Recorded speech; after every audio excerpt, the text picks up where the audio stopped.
شادی ہو جائے، اولاد نہیں ہو رہی، علاج کروائیں، دعائیں کریں، تہجد کے وقت اٹھ کر روئے. جو مسئلہ ہے، بیمار ہے، دکھ میں ہے، پریشانی میں ہے، غم میں ہے، جب مانگنا ہے اپنے اللہ سے مانگو. بھروسہ کرنا ہے تو اللہ پر، دل سچے کے ساتھ، سچے دل کے ساتھ، سچی نیت کے ساتھ. راتوں کو اٹھ کر جس وقت اللہ عز و جل آسمان دنیا پہ نزول کرتا ہے، یہ مبارک وقت، اعلان کرنے والا اعلان کرتا ہے کوئی مانگنے والا؟ ہے کوئی مانگنے والا؟ ہے کوئی رزق کا سوال کرنے والا؟ ہے کوئی بیماریوں سے شفا لینے والا؟ جو مانگنا ہے مانگو. اللہ عز و جل جیسے اس کو لائق، اس کی شان ہے، آسمان دنیا پہ نزول کر چکا ہے. تم مانگتے جاؤ، رب عطا کرتا جائے گا. لیکن اس وقت ہماری حالت کیا ہوتی ہے؟ ہم کیا کرتے ہیں؟ سو رہے ہوتے ہیں، اور صبح اٹھ کر کیا کہتے ہیں؟ ساڈی سندا نہیں، انہاں دی موڑدا نہیں. یہ وقت ہے مانگنے کا، جو دعا کی قبولیت کے وقت ہے. اس وقت گڑ گڑاؤ، اللہ سے مانگو. بارش کا نزول ہو، دعا قبول ہوتی ہے، دعا مانگو. رات کو اٹھو، 2 رکعتیں پڑھو، اللہ کے سامنے رو، سوال پیش کرو. وہ مالک تو محبت کرنے والا ہے، وہ مالک تو رحم کرنے والا ہے. حدیث میں آتا ہے جب رات ہوتی ہے اللہ اپنی باہیں کھولتا ہے، اعلان کرتا ہے اے دن کے اندر گناہ کرنے والے، رات کے اندھیرے میں ایک دفعہ معافی کا سوال کر دے، تیری زندگی کے سارے گناہوں کو معاف کر دوں گا. جب بندہ معافی مانگتا ہے اللہ اتنا راضی ہوتا ہے، فرشتوں سے کہتا ہے فرشتوں دیکھو یہ گناہ کرنے والا معافی کا سوال کر رہا ہے، کیونکہ یہ جانتا ہے کہ کوئی اس کا رب ہے جو معاف کرتا ہے. اس اللہ پر بھروسہ کیجئے، اس اللہ پر امیدیں لگائیے، اس اللہ سے محبت کیجئے. وہ محبت یہاں تک پہنچ جائے کہ میرے اور آپ کے اوپر اللہ کا رنگ غالب ہو، ہر اس کام کو کرنے سے رک جائیں جس سے اللہ ناراض ہوتا ہے. یہ نہیں کہ کمرہ بند کر لیا، کنڈی لگا لی، اندھیرا کر لیا، ساری آنکھوں سے چھپ گئے. کیا اس رب سے بھی چھپ گیا؟ بالکل ویسے اس امام کی طرح شاگرد آزمانے کے لیے چند استاد شاگردوں کو مرغی دیتا ہے، کوئی جانور دیتا ہے، جاؤ اس کو ذبح کرو، لیکن وہاں جا کر ذبح کرنا جہاں تمہیں کوئی نہ دیکھ رہا ہو. سارے چھپ چھپ چھپ کر ذبح کر کے آگے، اور یہ زندہ سلامت لے کر آ گیا. کہا تو نے کیوں نہیں ذبح کی؟ کہا استاد جی آپ نے شرط لگائی تھی وہاں ذبح کرنا جہاں کوئی نہ دیکھ رہا ہو، تو میں نے جہاں بھی اس پر چھری رکھنے کی نیت کی میرے ذہن میں فوراً آیا کہ وہ تو دیکھ رہا ہے، وہ تو دیکھ رہا ہے. جب بھی گناہ کا ارادہ دل میں آئے تو سوچو وہ تو دیکھ رہا ہے.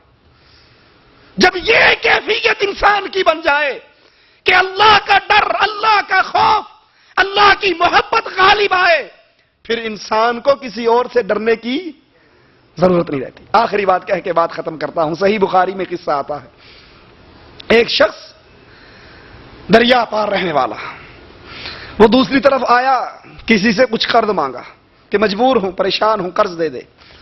اس نے کہا تیرا گواہ کون ہے؟ تیرا ضامن کون ہے؟ کہا مجبور ہوں، پریشان ہوں، اور ضامن ہی لینا ہے، میرا ضامن اللہ ہے. کہا دیکھ پھر اللہ کو ضامن بنایا ہے، یہ اللہ اس کی ضمانت پر پیسے لے جا. لے گیا، چلا گیا.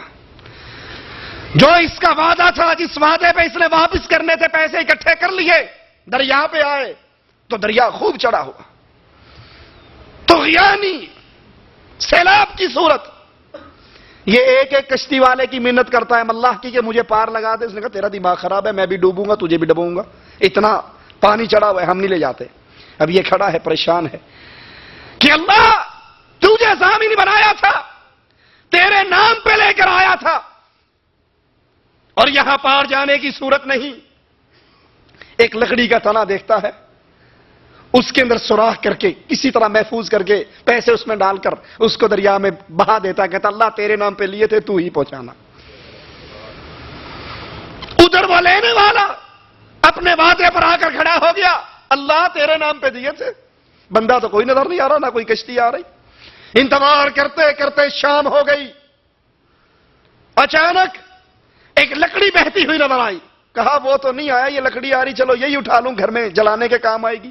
دن تو میرا ویسے مارا گیا. وہ لکڑی اٹھا کے لے گیا. اللہ پر بھروسہ کرنے والوں کی کیفیت کیا ہوتی ہے. گھر میں جا کے جب لکڑی پھاڑی, اس کے اندر اس کی امانت موجود. اس نے کہا اللہ تیرا شکر ہے, تیرے نام پہ کیا ہوا سودا ضائع. لیکن جس نے بھیجے, اب دیکھیں کوئی گواہ, کوئی ختم, کوئی سائن, کوئی فتورہ کچھ ہے نہ اس کے پاس نہ اس کے پاس. یہ چاہے مکر جائے, وہ چاہے مکر جائے. اس نے پھر اکٹھے کرنے شروع کر دیے.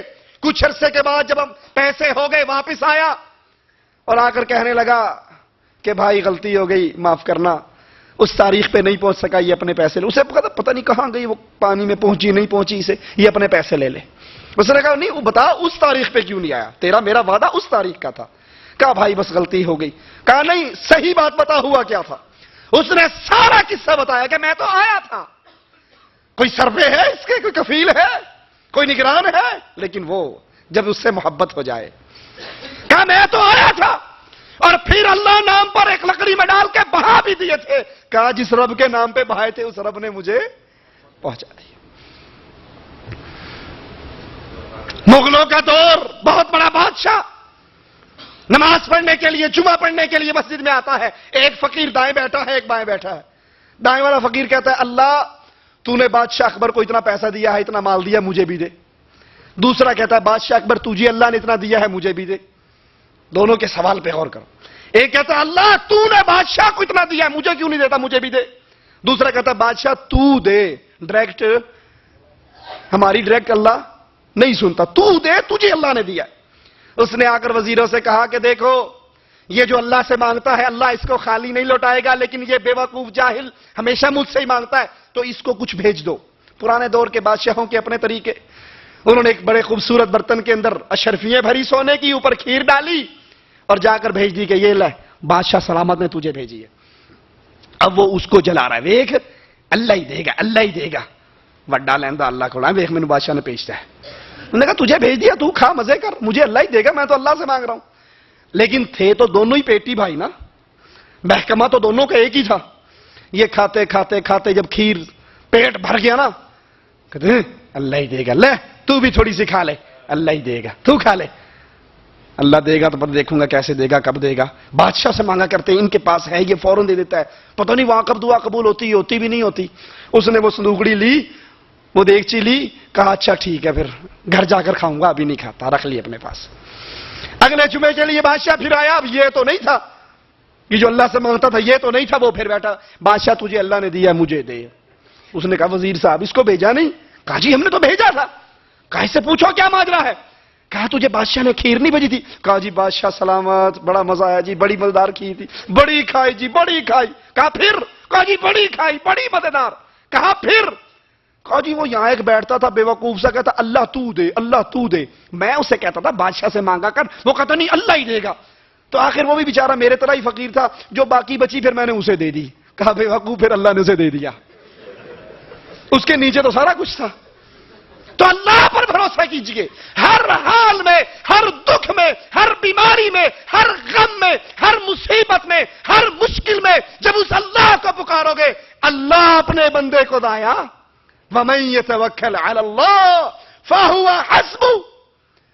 تابعی وہب بن منبہ کا قول بڑا عجیب. اللہ فرماتا ہے بندے جب تو مجھے چھوڑ کر غیروں پر بھروسے کرتا ہے تو میں بھی تجھ سے ناراض ہو جاتا ہوں, زمین و آسمان کے سارے اسباب تجھ سے کاٹ دیتا ہوں. اور جب تو مجھ پہ بھروسہ کرتا ہے ساری دنیا کو چھوڑ کر میں بھی راضی ہو جاتا ہوں اور ساری کائنات کو بھی راضی کر دیتا ہوں.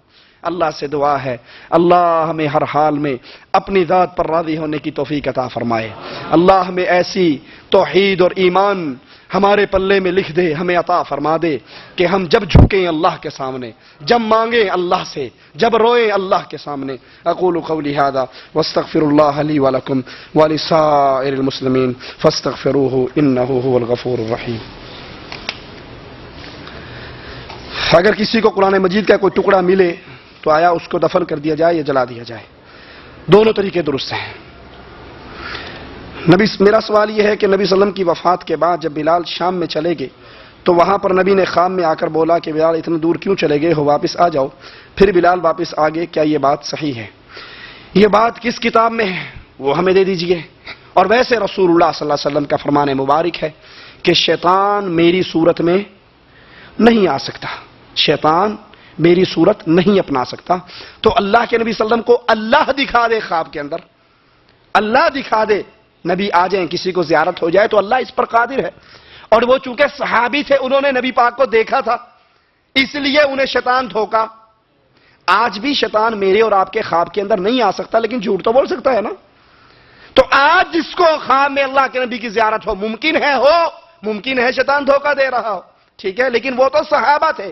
جب ان کو خواب میں اللہ کے نبی کی زیارت ہوتی تو یقیناً نبی کی زیارت ہوتی, کیونکہ وہ نبی کو دیکھے ہوئے تھے, جانتے تھے. پھر اس میں یہ کہنا کہ دیکھو نبی پاک صلی اللہ علیہ وسلم خود آئے اس کے خواب میں, دو آپ سوئے ہوتے, یہ آپ سوئے ہوئے, یہ آپ کا بھائی سویا ہوا, آپ اس کے خواب میں آئے ہوئے, یہ آپ کے خواب میں آیا ہوا. کیا خیال ہے, آپ کو پتا ہوتا کہ میں اس کے خواب میں گیا ہوں صبح اٹھ کر؟ پتا ہوتا ہے؟ نہیں پتا ہوتا. یہ وہ اللہ عز و جل ہے جو جس کو چاہے خواب کے اندر جو اچھی بات دکھانا چاہے دکھا دیتا ہے. واللہ اعلم.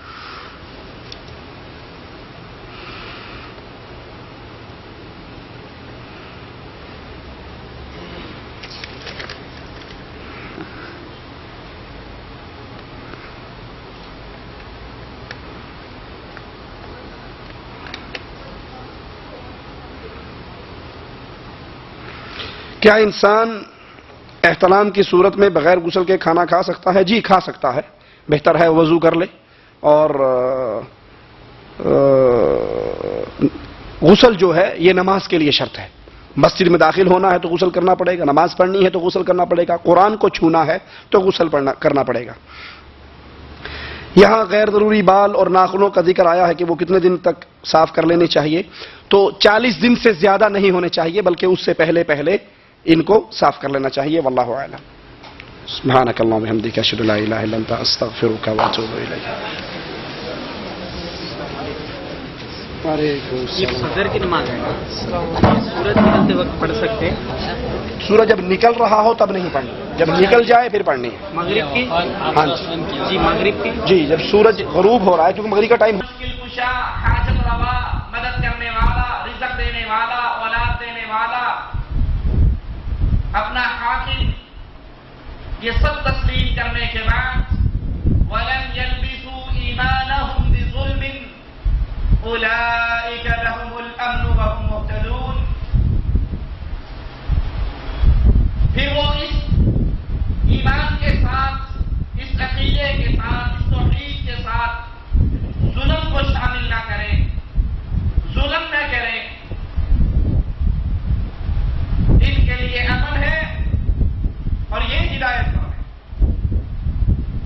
صحیح بخاری کے اندر عبداللہ ابن مسعود سے روایت ہے رضی اللہ عنہ وارضاہ کہ جب یہ آیت کا نزول ہوا تو صحابہ پریشان ہو گئے,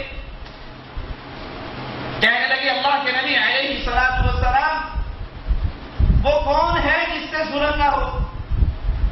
ظلم زیادتی یہ تو ہم سے ہو جاتی ہے. تو اللہ فرماتا ہے امن بھی اس کو ملے گا, ہدایت پر بھی وہ ہے جو ایمان لانے کے بعد ظالم نہ ہو, ظلم نہ کرے. تو رسول اللہ صلی اللہ علیہ وسلم نے فرمایا کہ اس آیت میں مالک نے جس ظلم کی طرف اشارہ کیا ہے وہ ظلم ہے جو لقمان علیہ السلام اپنے بیٹے کو کہتے ہیں, یا بنی لا تشرک باللہ ان الشرک لظلم عظیم. اے میرے بیٹے اللہ کے ساتھ شرک نہ کرنا, اے میرے بیٹے اللہ کے ساتھ شرک نہ کرنا, نہ اس کی ذات میں, نہ اس کی صفات میں, نہ اس کی عبادت میں. کیوں؟ ان الشرک لظلم عظیم, سب سے بڑا ظلم اللہ کے ساتھ شرک کرنا.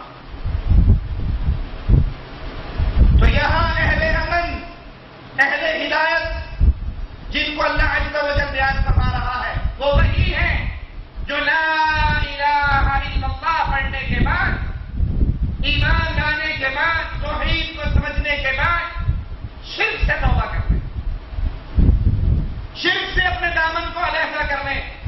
اور جب تک مسلمان کلمہ پڑھنے کے بعد نماز, روزہ, حج, زکات, صدقہ, خیرات یہ بھی چلتا رہے,